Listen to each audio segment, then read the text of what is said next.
In the last video, we introduced the table of standard reduction potentials, and we saw how we can use these potentials to calculate the overall Gibbs free energy of an electrochemical reaction.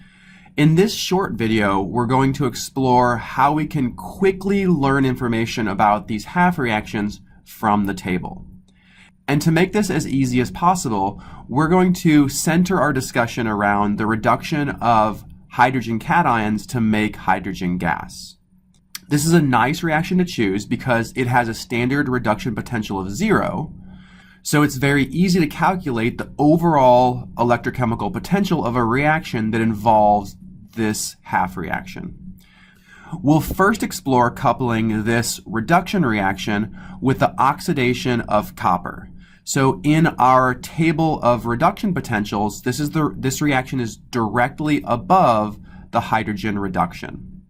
Okay, and if we go through our process of combining our two half reactions together, we see that this gives us an overall reaction potential of negative 0.34 volts.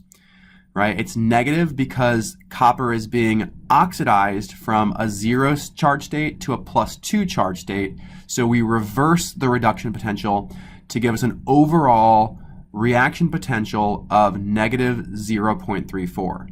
And remember, when we apply this to our Gibbs free energy calculation, this ends up showing us that the overall reaction is non-spontaneous.